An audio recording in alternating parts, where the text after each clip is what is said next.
Good morning class 4।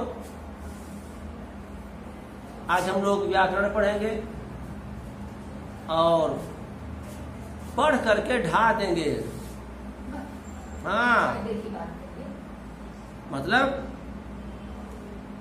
जितना भी revision करना है कर लेंगे। भाई जज्बा होना चाहिए पढ़ने का। अपने से आपने तैयारी की है, होमवर्क वगैरह में भेजा जा चुका है, अंडरलाइन कराया जा चुका है। जितनी जिसकी क्षमता उसने तैयारी की है, अब उसी में अब ये वीडियो सुनिएगा।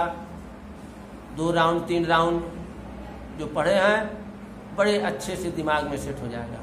तो स्टार्ट हुआ जाए। तो लेसन 3 पेज नंबर 15। लेसन 3 है शब्द विचार। शब्द के बारे में चर्चा करेंगे,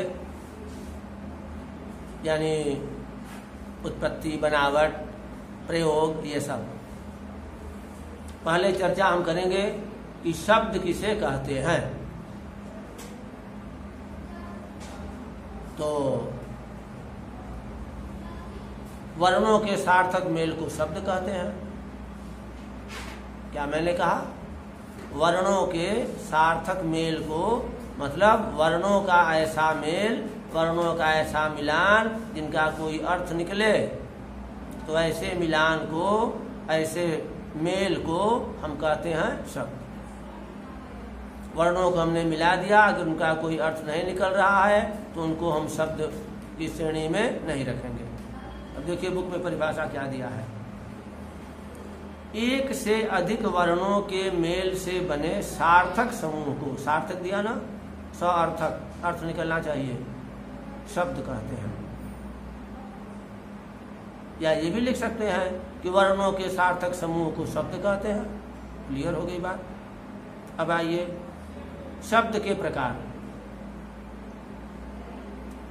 अर्थ के आधार पर शब्द 2 प्रकार के होते हैं, सार्थक और निरर्थक। सार्थक और निरर्थक। सार्थक शब्द किसे कहते हैं? जिन शब्दों का कोई अर्थ निकलता हो उन्हें सार्थक शब्द कहते हैं, और जिन शब्दों का कोई अर्थ नहीं निकलता हो उन्हें निरर्थक शब्द कहते हैं। जैसे सार्थक शब्द में पानी, निरर्थक शब्द में वाणी। पानी वाणी पी लीजिए। अब आइए ध्वनि बोधक शब्द। ध्वनि बोधक शब्द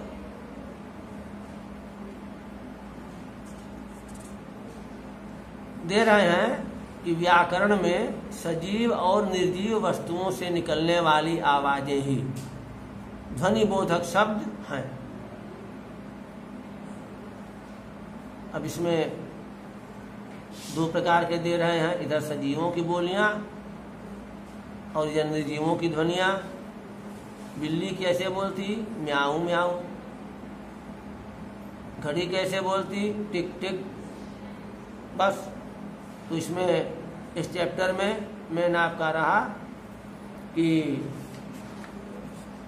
शब्द किसे कहते हैं और शब्द अर्थ के आधार पर कितने प्रकार के होते हैं।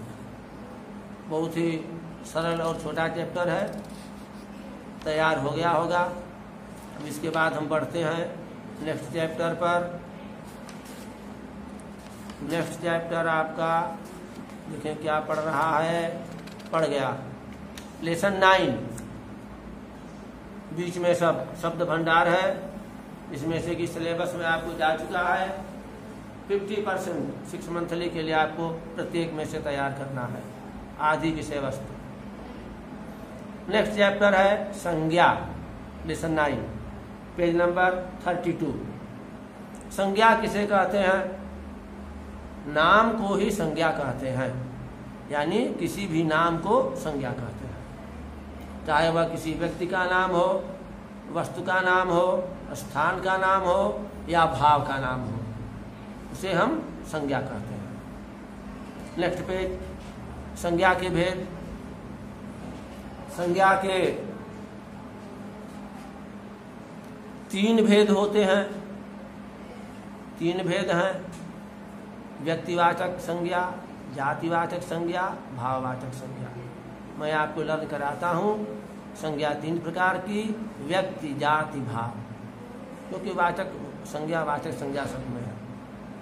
अब गौर फरमाइए कि व्यक्तिवाचक संज्ञा किसे कहते हैं। व्यक्तिवाचक मतलब कोई एक,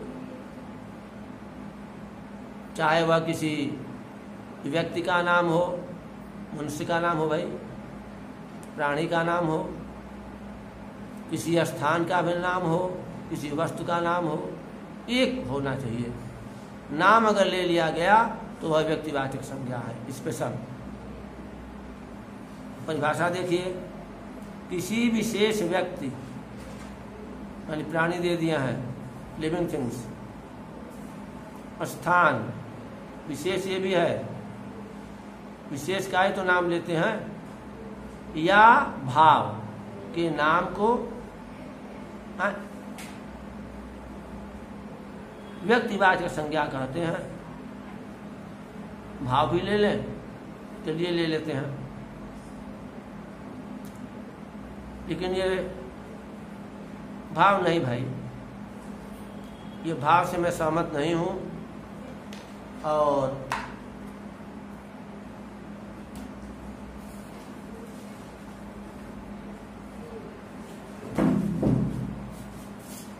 किसी विशेष व्यक्ति, स्थान या वस्तु, यहां पर कर दें वस्तु, भाव नहीं, वस्तु के नाम को व्यक्तिवाचक संज्ञा कहते हैं। अब जैसे नीचे देखिए लंबी सूची दे दिया है, नाम ले लिया किसी भी चीज का तो वह व्यक्तिवाचक संज्ञा हो गया। दूसरी संज्ञा है जातिवाचक संज्ञा। देखिए व्यक्तिवाचक संज्ञा में व्यक्ति, वस्तु, स्थान का नाम लिए रहेंगे, एक ही वो रहेगा, लेकिन जातिवाचक में अनेक रहेंगे, पूरी बिरादरी, पूरा ग्रुप रहेगा, तो उसे हम कहेंगे जातिवाचक संज्ञा। जैसे नदी शब्द है, वह नदी में नहा रहा है, तो नदी, नदियां तो बहुत हैं, तो नदी शब्द जातिवाचक संज्ञा है। किसी एक नदी का नाम तो मैं ले नहीं रहा हूं, नाम ले लूंगा तो व्यक्तिवाचक हो जाएगा।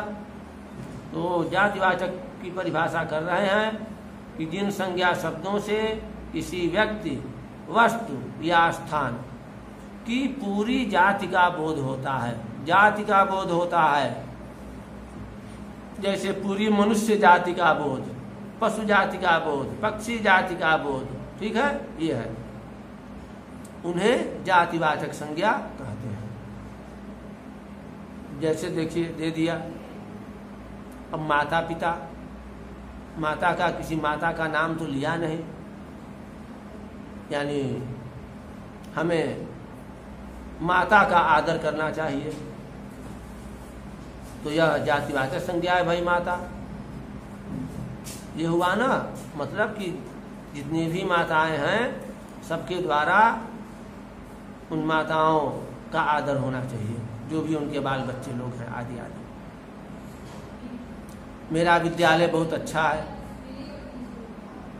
अब विद्यालय, किसी विद्यालय का नाम तो लिया नहीं, तो सब जातिवाचक संज्ञाएं हैं। अब देखिए समझें, फलों एवं सब्जियों के नाम विशेष होते हुए भी जातिवाचक संज्ञा हैं, क्योंकि वे एक होते हुए भी अनेक होते हैं। ठीक, फलों और सब्जियों के नाम। अब भिंडी, कौन सी भिंडी, आलू, कौन सा आलू, तो इस तरह से कह दिया कि ये भी जातिवाचक संज्ञा होते हैं। नंबर 3, भाववाचक संज्ञा। भाववाचक संज्ञा को न तो हम आंखों से देख पाते हैं, न तो हाथों से छू पाते हैं। बस इन्हें हम केवल महसूस करते हैं, इनका अनुभव किया जा सकता है। ये शरीर के अंदर से प्रकट होते हैं और उन्हें हम बस महसूस ही कर सकते हैं। तो भाववाचक संज्ञा के बारे में दे रहा है कि जिन्हें हम छू नहीं सकते, केवल अनुभव कर सकते हैं। तो छू नहीं सकते नहीं, एक चीज और जोड़ दीजिए, जिन्हें हम देख भी नहीं सकते। अब परिभाषा देख लीजिए। जिन संज्ञा शब्दों से किसी भाव, गुण, दोष, दशा, अवस्था या स्वभाव का बोध होता है, उन्हें भाववाचक संज्ञा कहते हैं। जैसे बचपन, बच्चा में बचपन का भाव रहेगा, माँ में ममता का भाव रहेगा, ये सब हैं। सुंदरता, मिठास, ये सब तैयार कर लीजिएगा, भाववाचक संज्ञाएं हैं। यह भी जाने, किसी समुदाय या झुंड का बोध कराने वाले शब्द जातिवाचक संज्ञा होते हैं। जैसे कक्षा, छात्र, भीड़, जुलूस, परिवार, टीम, सभा, टोली, ये सब जातिवाचक संज्ञा। मोस्ट इम्पॉर्टेंट, किसी पदार्थ, द्रव या धातु, द्रव माने लिक्विड, का बोध कराने वाले शब्द भी जातिवाचक संज्ञा होते हैं। जैसे सोना, चांदी, पीतल, दूध, पेंट, तेल, घी आदि आदि, ये सब क्या होते हैं? जातिवाचक संज्ञा। बस चैप्टर फिनिश। एक्सरसाइज तैयार करना आपकी ड्यूटी। नेक्स्ट चैप्टर है आपका लिंग। लिंग मतलब जेंडर। लिंग को परिभाषित कीजिए।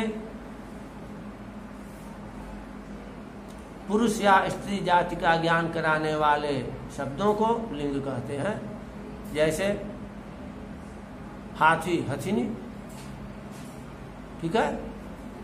पुरुष या, देखिए नाम को संज्ञा कहते हैं ना, तो संसार भर में चाहे सजीव हो या निर्जीव हो, जितनी भी संज्ञाएं हैं सबको दो ही वर्गों में बांटा गया। या तो वे पुल्लिंग हैं या तो वे स्त्रीलिंग हैं। इसलिए लिंग की परिभाषा हम लोग कर देते हैं कि पुरुष या स्त्री जाति का ज्ञान कराने वाले शब्दों को लिंग कहते हैं। बुक में आपके दिया है, शब्द के जिस रूप से उसके पुरुष जाति या स्त्री जाति का जाति होने का पता चले उसे लिंग कहते हैं।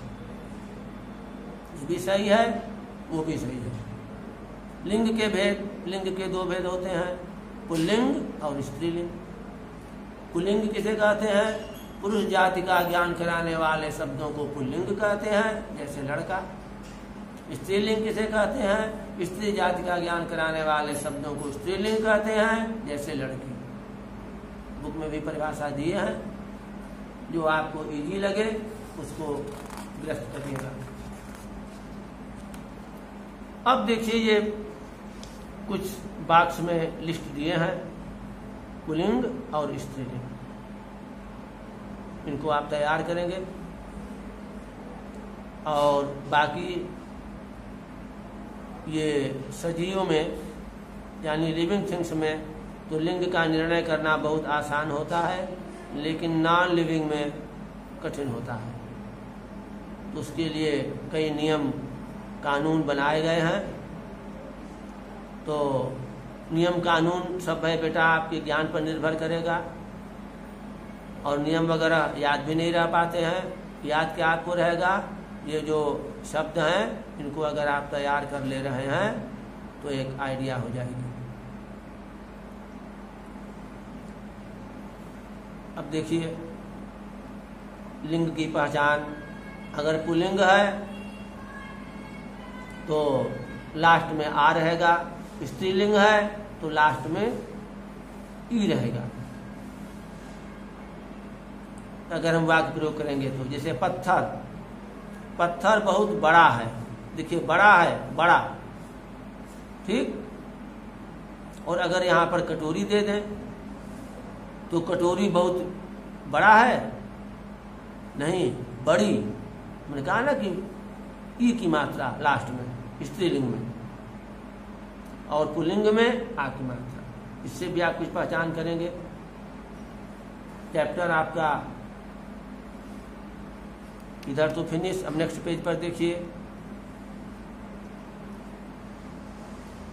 मोस्ट इम्पॉर्टेंट, नित्य पुल्लिंग शब्द, यानी हिंदी भाषा में कुछ शब्द सदैव पुल्लिंग रूप में ही प्रयोग होते हैं। इन्हें क्या कहते हैं? नित्य पुल्लिंग शब्द। इनका स्त्रीलिंग है ही नहीं है, होता ही नहीं। हमेशा इनका प्रयोग हम पुल्लिंग रूप में ही करते हैं। जैसे मच्छर, कभी आपने सुना है कि मच्छरी काट रही है? नहीं ना, क्योंकि मच्छरी शब्द बनाया ही नहीं गया, बस मच्छर शब्द बना दिया गया, जबकि मच्छर में भी मेल और फीमेल होंगे ही।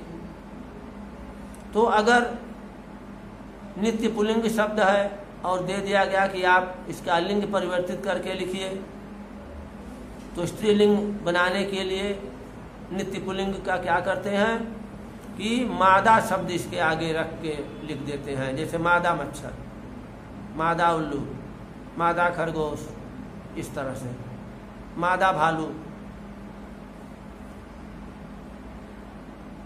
नित्य स्त्रीलिंग शब्द, कुछ शब्द ऐसे हैं जिनका प्रयोग हमेशा स्त्रीलिंग में ही होता है। जैसे मैना, मैना का पुल्लिंग मैन, आपने नहीं सुना। गिलहरी का गिलहरा नहीं सुना, तितली का तितला नहीं सुना, मछली का मछला नहीं सुना। क्योंकि ये सब शब्द जो हैं नित्य स्त्रीलिंग हैं। अगर इनका पुल्लिंग बनाना होगा तो इनके पहले नर शब्द जोड़ देते हैं। जैसे नर मैना, नर कोयल, नर गिलहरी, नर तितली, नर मछली। ठीक, यह भी जाने, पदों यानी पोस्ट के नाम दोनों लिंगों में एक समान रहते हैं, पुल्लिंग हो या स्त्रीलिंग हो। यदि किसी पोस्ट का नाम है तो उन्हें उभयलिंगी कहते हैं। जैसे राष्ट्रपति, कोई अगर जेंट्स राष्ट्रपति हैं तो भी राष्ट्रपति कहेंगे, और महिला राष्ट्रपति हैं उनको भी राष्ट्रपति ही कहेंगे। ठीक, तो पदों के नाम उभयलिंगी होते हैं। फिनिश। नेक्स्ट चैप्टर, वचन। वचन किसे कहते हैं? संख्या का ज्ञान कराने वाले शब्दों को वचन कहते हैं। ठीक, संख्या का ज्ञान कराने वाले शब्दों को वचन कहते हैं। परिभाषा देखिए बुक में, शब्द के जिस रूप से उसके एक या एक से अधिक होने का पता चलता है उसे वचन कहते हैं। हमने कहा कि संख्या का ज्ञान कराने वाले शब्दों को वचन कहते हैं, वो भी सही है। वचन के भेद, वचन दो प्रकार के होते हैं, एक वचन और बहुवचन। हिंदी भाषा में वचन दो प्रकार के होते हैं, एक वचन, बहुवचन। एक वचन की परिभाषा, एक का ज्ञान कराने वाले शब्दों को एक वचन कहते हैं।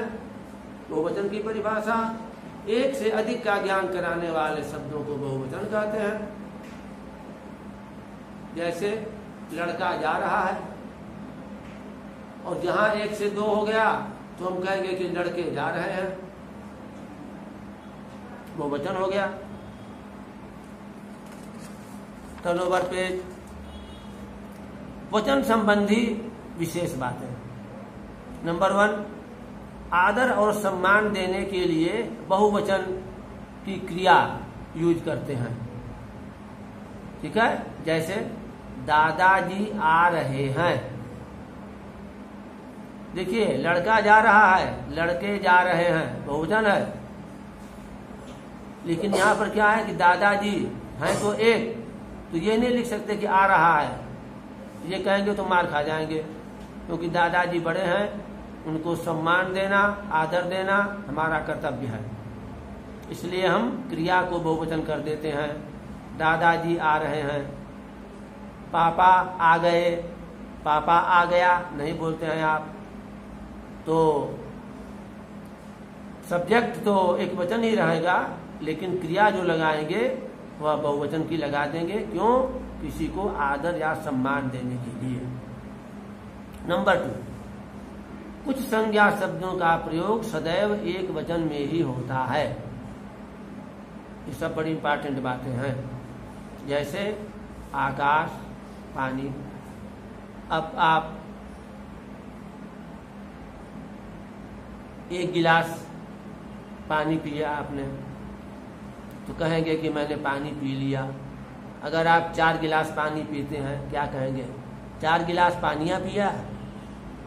नहीं ना, तब भी पानी ही कहेंगे, क्योंकि पानी शब्द अपने आप में एक वचन है। हमेशा एक वचन में इसका यूज करते हैं। घी,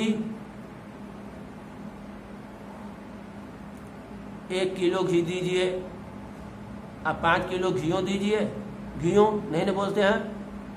10 किलो, तभी घी ही बोलेंगे। वर्षा, जनता आदि। जैसे भारत की जनता शांति चाहती है, चाहती है नहीं लिखते, तो ये सब शब्द क्या हैं? सदैव एक वचन में ही प्रयुक्त होते हैं, याद रखिएगा। आदि मतलब और भी शब्द हैं अभी तमाम।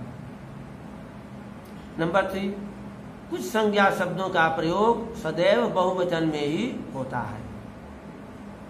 नित्यम बहुवचनांतः कहते हैं। जैसे समाचार, आंसू, प्राण, लोग आदि। दर्शन, हस्ताक्षर, तमाम शब्द हैं। तो ये नहीं कि उनका प्राण निकल गया, नहीं, उनके प्राण निकल गए, क्योंकि प्राण नित्य बहुवचन है। 5 प्रकार के प्राण एक साथ निकलते हैं। प्राण, अपान, व्यान, समान, उदान, तो बहुवचन है। आंसू भी बहुवचन शब्द है। मैंने बताया कि 1 से अधिक हुआ तो बहुवचन हो गया। अभी बताइए कि आप रोएंगे तो एक ही आंख से एक ही बूंद आंसू निकलेगा, दोनों आंखों से आंसू निकलेंगे, बहुवचन हो गया। इस तरह बाकी एक वचन का बहुवचन वाक्य को तैयार कर लीजिएगा। एक विशेष बात ध्यान दीजिएगा, थोड़ा मात्रा चेंज हो जाती है वचन चेंज होने पर। जैसे देखिए नदी, एक वचन में द पे बड़ी की मात्रा है ना, जब बहुवचन बना तो द पे छोटी की मात्रा हो गई, नदियां। रोटी, रोटियां। ठीक। बाकी तो कुछ वैसा नहीं समझ में आ रहा है, तैयार करिएगा। बस हमें लग रहा है कि आपका सिलेबस फिनिश, और आप अपने सब तैयारी करिएगा। Best of luck.